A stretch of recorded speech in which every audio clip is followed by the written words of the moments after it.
नमस्कार साथियों, वंदे मातरम, जय गौ माता की। आज हम आपसे एक एक ऐसे विषय पे बात करने जा रहे हैं जो नौजवानों के लिए सबसे ज़्यादा कारगर है या उनके लिए सबसे ज़्यादा फायदेमंद है या उन लोगों के लिए फायदेमंद है जो लोग खेती में नए हैं या बिल्कुल स्टार्टिंग कर रहे हैं। उनको ये समझ नहीं आता कि हम किस फसल से करें और जिस फसल से हम कर रहे हैं तो उसमें रिस्क फैक्टर ज़्यादा है, मुनाफा मिलता है या नहीं मिलता है, एप्रिशिएशन मिलता है या नहीं मिलता है, फसल को हम पैदा कर पाते हैं या नहीं कर पाते हैं। तमाम तरह के जो सवाल होते हैं उन सवालों के साथ में आप जो है ना एक ऐसी फसल के साथ में काम कर सकते हैं जो बहुत ही रफ एंड टफ है, मतलब बहुत कम लागत से भी शुरू होने वाली है और बहुत ही कम मेंटेनेंस है। तो चलिए हम आपसे बात करते हैं इस फसल के बारे में। आप जानते होंगे भारत में दाल बहुतायत में होती है। हमारा देश दलहन और तिलहन का ही है। सबसे ज़्यादा हमारे भारत में तिल होती है, तेल वाली फसलें होती हैं, और दलहन होती है, दाल वाली फसलें होती हैं। उड़द, मूंग, अरहर और मसूर, बटरी, चना, तमाम तरह की फसलों के बारे में आपने सुना होगा। हम आपसे आज बात करने जा रहे हैं अरहर की एक ऐसी प्रजाति के बारे में जिसमें एक बार लगाने पर 5 साल तक लगातार चलती है, लंबी फल्ली होती है, बोल्ड दाना होता है और एक बार लगाने पर साल में 2 बार कटिंग पर आप 5 से 6 साल तक लगातार इसे चला सकते हैं। जी हाँ, हम उसी एक फसल के बारे में बात कर रहे हैं जिसका बीज बैंक बनाकर हम पिछले 8-10 वर्षों से लगातार उस पर शोध कर रहे हैं, लगातार उसको मॉडिफिकेशन कर रहे हैं, लगातार उसमें इम्प्रूवमेंट कर रहे हैं और वो बीज जो है ना हम किसानों तक उपलब्ध कराने का हर संभव प्रयास भी कर रहे हैं। तो चलिए हम बात करते हैं। आप यहाँ पर देख पा रहे होंगे उसी अरहर के बारे में हम बात कर रहे हैं जिसकी फल्ली लंबी होती है, बोल्ड दाना होता है और 5 से 6 दाने एक फल्ली में आते हैं। यहाँ पर आप देख पा रहे होंगे इस अरहर के पौधे की हाइट, हमारी हाइट लगभग 6 फीट से 1 इंच 1.5 इंच कम है। तो ये 6 फीट के ऊपर की ये हाइट है, लगभग 10 से 12 फीट की पौधे की ऑप्टिमम हाइट है। और ये हाइट जो है ना कुछ भी नहीं है क्योंकि इसमें फलियां आ चुकी हैं और फलियों के कारण ये वजन से जो है ना नीचे आ चुकी है। यहाँ पर आप देख रहे हैं इसकी फ्लावरिंग जो स्टेज है या जो फल चुकी है, इसका फूल का जो कलर होता है वो रेडिश होता है। अभी यहाँ पर फूल आपको दिख रहा होगा हल्का सा, इसका फूल का कलर जो है ना एकदम रेड होता है और जब ये फ्लावरिंग पर आती है तो ऐसे लगता है कि इसके सारे फूलों को गुलदस्ता में पिरो लिया जाए। तो ये यहाँ पर आप देख पा रहे हैं कि जो फल्ली है, फल्ली की साइज आप देख रहे होंगे कि इमली के माफिक है, लंबी फल्ली है, बोल्ड दाना है। अभी इसमें दाने हालांकि नहीं आए हैं, नहीं तो मैं आपको दिखा देता। इस फल्ली में हम देखते हैं दाने जो है ना किस तरह से आए हैं। 1 2 3 4 5 6 दाने हैं और एक जो दाने की साइज है, आपने ग्रुफेन की कभी गोली देखी हो तो उस साइज का ये दाना है। और हर फल्ली में 5 से 6 दाने एक फल्ली में आते हैं और लगातार ये साल में 2 बार फलती है। एक बार दिसंबर में आप इसकी हार्वेस्टिंग कर सकते हैं और एक बार जो है अपन मार्च या अप्रैल के महीने में इसकी हार्वेस्टिंग कर सकते हैं। तो ये इस तरह से इसका दाना होता है। अब हम इसको लगने की प्रक्रिया कितने समय में लगती है, कितने समय में ये आती है और इसको लगाने के बाद हमें क्या करना होता है, किस तरीके से करते हैं। तो इसकी जो बीज की क्वांटिटी है वो लगभग आधा से 1 किलो के आसपास लगती है। कारण ये क्योंकि अगर आप नर्सरी में बीज डाल के इसको लगाते हैं तो आधा किलो बीज की आवश्यकता होती है और अगर आप डायरेक्ट इसे खेत में लगाते हैं, मतलब जुलाई के महीने में बारिश आते ही इसको आप लगाते हैं, तो 2-2 दाने आपको एक निश्चित दूरी के अंतराल से आपको डालने पड़ेंगे। तो लगभग आपको उस कंडीशन में 1 किलो के आसपास की बीज की आवश्यकता होती है। लगाने का जो सही समय है वो समय है जून से जुलाई के महीने का, मतलब 15 जून से लेकर 15 जुलाई के बीच में आप इसे लगा सकते हैं और नर्सरी से और डायरेक्ट दोनों तरीके से लगा सकते हैं। अगर आप नर्सरी लगा के करते हैं तो बहुत अच्छा आपको उत्पादन मिलेगा। लगभग 1 से 2 बोरा, मतलब 100 किलो से 200 किलो तक आपको अतिरिक्त उत्पादन मिलेगा अगर आप फरवरी से लेकर अप्रैल के बीच में इसकी नर्सरी करते हैं। तो नर्सरी के लिए सामान्यतः आप 2.5x6 की पॉलीथिन में जो मिक्सचर हम नर्सरी बनाने में इस्तेमाल करते हैं उसको भर के और आप फरवरी 15 के बाद अप्रैल 15 के पहले नर्सरी डाल लीजिए और लगभग इसको आधी धूप आधी छाया में रखिए और लगातार आप वीक में 2 से 3 बार में आप इसको पानी देते रहिए। पौधा लगभग आपकी कमर की हाइट का हो जाएगा और जब इस हाइट का पौधा हो जाए तो जाके आप खेत में उसे ट्रांसप्लांट कर दीजिए। दूरी रहेगी 5x6 या फिर 5x5। पौधे से पौधे की दूरी 5 फीट, और रो से रो की दूरी 5 फीट, या फिर आप रखेंगे पौधे से पौधे की दूरी 5 फीट और रो से रो की दूरी 6 फीट। तो हम आपको यहाँ पर प्रैक्टिकली दिखा देते हैं, समझा देते हैं कि किस तरह से हमने यहाँ पर इसमें प्लांटेशन की हुई है। और इसकी प्लांटेशन के बाद जो इसका पौधा बना, या जो इसकी फ्लावरिंग स्टेज है, या जो इसकी फ्रूटिंग स्टेज है, वो सारी स्टेज आपको हम यहाँ पर दिखाते हैं। आप देख सकते हैं यहाँ पर किस तरह से ये फली एकदम लदी हुई है। अभी इसमें करीब करीब 20% से लेकर 25% के आसपास ही फ्लावरिंग और फ्रूटिंग आई हुई है। जब ये फ्रूटिंग पे पूरी तरह से आ जाती है तो जमीन पर ही इसकी सारी डालियां आ जाती हैं। आइए आपको हम अंदर से दिखाते हैं, जरा समझाते हैं कि पूर्णतः जैविक तरीके से कैसे आप एक कम लागत में एक फसल का एक जंगल तैयार कर सकते हैं। तो आप देख रहे होंगे यहाँ पर हम बहुत अच्छी आसानी से इसके अंदर मूव कर रहे हैं, और ये फसल हमारी जो है कवर के रूप में जो है हमारी छत का काम कर रही है, हमसे 2-3 फीट हाइट पे है। यहाँ पर हम आपको बताना चाहते थे कि किस तरह से हम इसकी डिस्टेंस मेंटेन करते हैं। यहाँ पर आप बेड देख रहे होंगे, बेडों पर हल्दी लगा रखी है हमने। बेड की साइज यहाँ पर हमने रखी है 3 फीट। ये यहाँ से हमारा बेड चालू होता है और वहां पर खत्म होता है। हाइट रखते हैं हम लगभग 0.25 फीट से 1 फीट की, और यू शेप का टर्नल बेड हम बनाते हैं। जिस तरह से यहाँ पर देख रहे हैं, बारिश निकल चुकी है और ये नवंबर लास्ट का महीना चल रहा है, और ये क्या नाम से बेड बैठ चुकी है, क्योंकि बारिश जब होती है तो मिट्टी बैठती है। निश्चित ही अभी भी ये आधा फीट के आसपास का बेड बना हुआ है। 0.25 से 1 फीट का हम बेड बनाते हैं, और बेड जब हम बनाते हैं तो पौधा लगाने से पहले हम बेड पर बेसल डोज के रूप में 2 टन पर एकड़ के हिसाब से नॉर्मल जो हम वर्मी फॉस इस्तेमाल करते हैं, और लगभग 5 ट्रॉली पर एकड़ के हिसाब से नॉर्मल जो कंपोस्ट होता है वो इस्तेमाल करते हैं। और उसके बाद जो है ना हम कचरे की जो नमक युक्त खाद होती है, पोटास युक्त खाद होती है, उसे हम 500 किलोग्राम पर एकड़ के हिसाब से इस्तेमाल करते हैं, और इन तीनों खादों को आपस में मिला के बेड के अंदर भर के फिर हम पौधे को लगाते हैं। तो पौधा जो है ना ये जुलाई के बाद में ग्रोथ पे आता है, और लगभग 3-3.5 फीट के आसपास की हाइट का पौधा ही हम इस खेत में लगाते हैं। और जैसे ही वो ग्रोथ पकड़ता है तो लगभग 5 फीट की हाइट तक आते आते या 4.5 फीट की हाइट आते आते हम उसकी प्रूनिंग करते हैं, जो एकदम टॉप हाइट होती है, जिससे वो सीधा स्ट्रेट ग्रो कर रहा होता है। हम लगभग 3 से 4 इंच की नोड ऊपर की तोड़ देते हैं, ताकि ये पौधा ब्रांचिंग में फैल सके और ज्यादा ब्रांचिंग इसकी बन सके और फ्रूटिंग भी इसकी ज्यादा बन सके। तो ये हमने बेड की हाइट रखी हुई है। बिर्थ हमने बता दी, बीच में रास्ता 3 फीट का हमने निकलने के लिए छोड़ दिया, ताकि हमसे पौधे डिस्टर्ब ना हो और पौधों से आप भी डिस्टर्ब ना हो। तो ये हमने यहाँ पर आप देख पा रहे हैं पूरी तरह से ये अरहर हमारी फसल अब तैयार होने की स्थिति में है। दिसंबर 15 तक ये लगभग पूरी तरह से फ्रूटिंग पे आ जाएगी, और दिसंबर लास्ट में ये हार्वेस्टिंग की स्टेज पर पहुंच जाएगी। यहाँ पर जो एक खास बात है जो आपको बतानी है कि अगर आप केवल अरहर की फसल लगाते हैं तो अरहर की फसल में कुल मिला के खाद, पानी, दवाई या जो भी आप इसमें बेसल डोज के रूप में खर्चा करते हैं, या पौधों के रूप में या बीज के रूप में, सब मिला के 5 से 10 हजार रुपए के खर्चे में आप मिनिमम इन्वेस्टमेंट में इस फसल के साथ में शुरुआत कर सकते हैं। और ये साल में 2 कटिंग पर 8 से 10 कुंटल गिरी से गिरी हालत में ये आपको उपज देती है। और वर्तमान में गवर्नमेंट का MSP रेट 5500 रुपए कुंटल है, और इस पे हम लोग लगभग 15% से लेकर 20% अतिरिक्त जो लोग जैविक करते हैं और लगातार हमसे संपर्क में रह के अगर ये काम करते हैं, तो उनकी हम 15 से 20% MSP पर ज्यादा प्राइस लगा के उनकी मदद के रूप में उनसे वापस भी लेने का काम कर देते हैं। तो उनको लगभग 7,000 रुपए की प्राइस यहाँ से उनको मिल जाती है। और अगर 7,000 की प्राइस मिलती है और 10 कुंटल भी आप पैदा कर लेते हैं तो 70,000 की फसल होती है।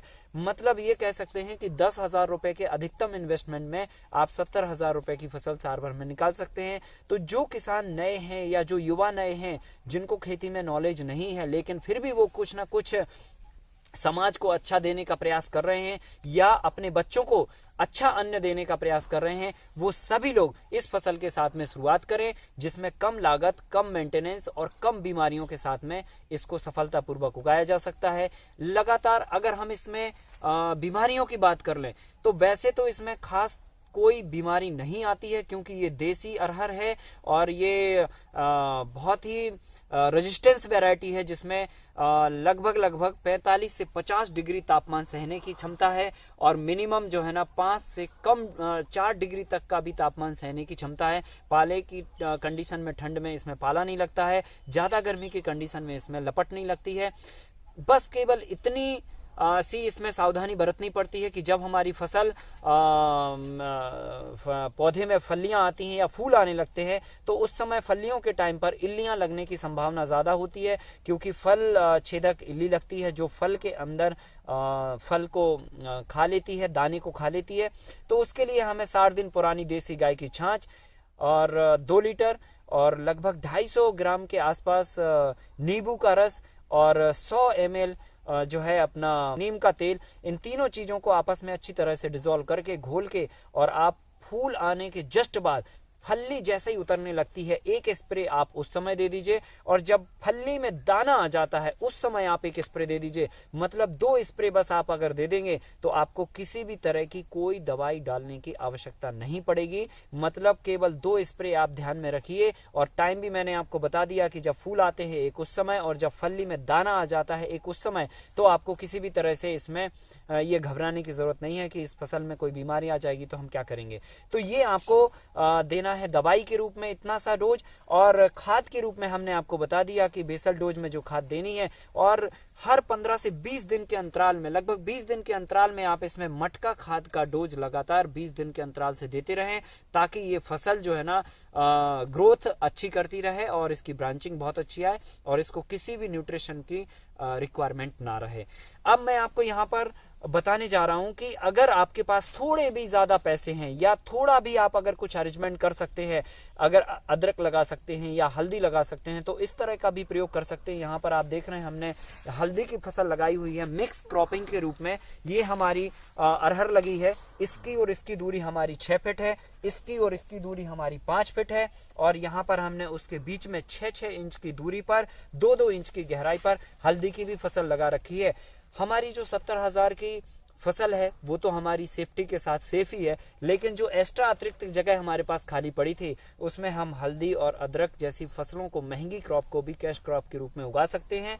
और ये भी हल्दी और अदरक जो है ना हमारी अरहर के साथ ही मैच्योरिटी पे आती हैं, तो उस समय हमारी अरहर हार्वेस्ट होती है, उसी समय हमारी हल्दी भी हार्वेस्ट होती है। लेकिन एक उपाय और है, अगर जो किसान भाई या जो युवा मान के चलिए वो हल्दी या अदरक का अरेंजमेंट नहीं कर पाते हैं, तो वो क्या करें? क्या इस जगह का उपयोग किसी और फसल के रूप में किया जा सकता है? तो जवाब है हाँ, इसको और दूसरी फसलों के रूप में भी इस जगह का आप इस्तेमाल कर सकते हैं। इसमें आप जो है ना घूटी वाली प्याज जो होती है, कंद वाली प्याज, बहुत छोटी छोटी प्याज होती है, जो किसान प्याज लगाते हैं उनसे आप संपर्क में रहिए, या फिर आप उन किसानों से अप्रोच बना के रखिए जो लोग प्याज का काम करते हैं, या उन समूहों से अप्रोच बना के रखिए जो प्याज उगाते हैं, और उनसे आप छोटी छोटी प्याज, जब गर्मी के समय जब प्याज आती है उस समय आप प्याज ले सकते हैं, और उस समय वो छोटी छोटी प्याज लगभग 1.5 से 2 रुपए की कीमत पे आपको केजी के रूप में मिल जाती है। तो आप भरपूर मात्रा में प्याज खरीद लीजिए, और उस प्याज को लगभग 2-2 इंच के अंतर से इस जमीन पर बारिश आने के टाइम पे, जब आपने पौधा ट्रांसप्लांट किया है उसी वक्त आप उसको लगा दीजिए। तो लगभग 15 से महीने भर में आपकी वो प्याज जो है ना पत्ती के रूप में बढ़िया निकल के और तैयार हो जाएगी, 4-4 उसमें पत्तियां आ जाएंगी, और उसे आप फिर पत्ती सहित बाजार में जड़ सहित, प्याज सहित उसे आप निकाल के धो के हरी प्याज के रूप में अगस्त के महीने में बेच सकते हैं। और उस समय आपको मालूम होना चाहिए कि प्याज के दाम बहुत आसमान पे होते हैं, बरसात हो रही होती है, और हरी प्याज के रूप में पूरे देश में चटनी के रूप में उसे इस्तेमाल किया जाता है, और मिनिमम 20 रुपए और अधिकतम 40 से 60 रुपए किलो तक के उसके आपको प्राइस मिल जाते हैं। अगर आप 2 रुपए किलो की भी छोटी छोटी प्याज खरीदते हैं, और अगर आप पूरे एकड़ भर में लगाते हैं, तो इसको ढंग से अगर आप करते हैं तो एक छोटी शॉर्ट ड्यूरेशन की क्रॉप के रूप में आपको 1-2 लाख रुपए तक भी आसानी से उससे मिल सकते हैं। अरहर की फसल एज इट इज आपकी चलती रहेगी, और अगर आपने वो चीज लगा ली तो आपके खेत में खरपतवार नहीं होगा, और उस स्थान पर कुछ ना कुछ रिटर्न्स आपको बन जाएगा। और अगर आप नहीं लगाते हैं तो घास उगेगी, उसको निकालने के लिए आपको खर्चा करना पड़ेगा और हमारी अरहर की फसल भी जो मेन फसल के रूप में है वो कमजोर हो जाएगी। तो इस तरह से हम अंतर्वर्तीय फसल के रूप में और मिक्स क्रॉपिंग के रूप में ये चीज उगा सकते हैं और कर सकते हैं। और आपको एक अंत में एक बड़ा फायदा जो है इस फसल को लगाने का वो मैं आपको बता देता हूं। जिस तरह से आप देख रहे हैं यहाँ पर झाड़ काफी बड़ा है और इस झाड़ के नीचे लगातार पत्तियां गिर रही हैं और ये नेचुरल तरीके से आप देख रहे हैं यहाँ पर मल्चिंग जो है ना हो रही है, आच्छादन हो रहा है। और इस आच्छादन से जो है जमीन देखिए आप किस तरह से एकदम मिट्टी, ये सॉफ्ट मिट्टी है, एकदम मुलायम मिट्टी है, जो कि बैक्टीरिया युक्त मिट्टी है। और यहाँ पर जो है ना नमी बराबर बनी हुई है। हम पानी अगर 10, 15, 20 दिन भी नहीं देते हैं तो एज इट इज ये हमारी नमी बनी रहती है, मतलब हमें पानी की कम आवश्यकता होती है। और जो नेचुरल प्रोसेस में आच्छादन होना चाहिए वो आच्छादन भी हो जाता है, नमी बच जाती है, मतलब पानी बच जाता है, नमी बनी रहती है और बैक्टीरिया हमारे लगातार काम करते रहते हैं, तो हमें कम पानी की आवश्यकता होती है और खरपतवार भी नहीं होता है। सो आपकी फसल बहुत अच्छे से ग्रोथ करती है। थोड़ा सा हम आपको और अंदर ले जाके दिखाना चाहते हैं कि किस तरह से जो है ये फसल जो है यहाँ पर लगी हुई है। आप देख पा रहे होंगे ये एक पौधा है। वैसे तो सारे पौधे एक जैसे ही हैं लगभग, लेकिन ये एक पौधा है जो कि ये तीसरी बार कटिंग पर है। हमने इसकी 2 बार फसल ऑलरेडी ले रखी है, ये तीसरी बार कटिंग पर आ चुका है और अब हम इसको 3 फीट की हाइट पर फिर से काटेंगे और फिर ये अप्रैल में चौथी हार्वेस्टिंग के लिए तैयार होगा। तो हम आपको यहाँ पर दिखा रहे थे कि किस तरह से ये अरहर फली हुई है, चूंकि ये पूरी तरह से एक दूसरे से पौधे यहाँ पर सट गए हैं और हम देख नहीं पा रहे क्योंकि हमारी हाइट के ऊपर जो है ना ये फलियां हैं इसकी। आप शायद थोड़ा सा तकलीफ हो सकती है, लेकिन ये एक डाली है इस पौधे की। यहाँ पर आप देखेंगे तो ये अभी पूरी डालियां नहीं आई हुई हैं, एक डाली बस इस पौधे की आप यहाँ पर देख पा रहे होंगे। इसके बाद यहाँ पर अगर आप दूसरी डाली भी देखें तो शायद हम दूसरी डाली को ना झुका पाए, लेकिन ये ऐसे करके थोड़ा तो कर ही लेते हैं ताकि आपको ये बता पाए कि एक बीज की क्या ताकत होती है और जैविक की क्या ताकत होती है और किस तरह से हम एक बीज से जो है इतना फ्रूटिंग ले सकते हैं। ये देखिए, ये जो है अभी भी 1-2 डालियां फिर भी छूट गई हैं। ये एक ही पौधा है जो कंटिन्यूअसली ये देखिए आप, ये देखिए ये पूरा एक पौधा है और ये एक पौधा है और एक पौधे में अगर हम जिस तरह से इसमें फलियां दिख रही हैं, क्योंकि अब तो ये फलियां आ चुके हैं और इनमें दाने भी आ चुके हैं, तो लगभग 1 kg के आसपास गारंटी के साथ इसमें अभी अरहर लगी हुई है आपके सामने। और अगर 1 kg अरहर एक पौधे से है तो 1 एकड़ में साहब 1750 के आसपास पौधे बैठते हैं। इसका मतलब ये हुआ कि ये 17.5 कुंटल 1 एकड़ में उपज देने वाली है। हमने आपको बताया ये तो एक बार का ईल्ड है, इतना ही ईल्ड आपको अप्रैल में मिलने वाला है तो वो 34 कुंटल पे चला जाता है। लेकिन आप 34 कुंटल की बात को अस्वीकार कर दीजिए, केवल 8 से 10 कुंटल की बात को याद रखिए, क्योंकि वो एक एवरेज है। आपको इतना उत्पादन तो आराम से आसानी के साथ में मिल जाता अगर आप सही ढंग से इसको मैनेज करते हैं तो आपसे बात करके बहुत अच्छा लगा और मुझे पूरा भरोसा है और उम्मीद है कि ये बात आपको समझ में आई होगी। और अगर आप नए हैं, खेती में शुरुआत करने जा रहे हैं, तो इस फसल के साथ में आप शुरुआत कीजिए, क्योंकि ये कम मेंटेनेंस की है और इसकी बीज की लागत भी कम है, दवाई का खर्चा भी कम है और बाकी चीजों की भी आपको इसमें तकलीफ नहीं है, जैसे कि बाजार में बेचने की दिक्कत। अरहर का जो पौधा है ये अभी 1.5 वर्ष की उम्र का हुआ है और जब ये 5 से 6 साल के बाद ये खेत से बाहर निकलेगा तो जितना भी 5 से 6 साल में आपने इस पे खर्चा किया है उतने की आपको ये लकड़ी दे जाएगा, क्योंकि आज वर्तमान में लकड़ी की जो कीमत है वो 600 से 700 रुपए कुंटल है।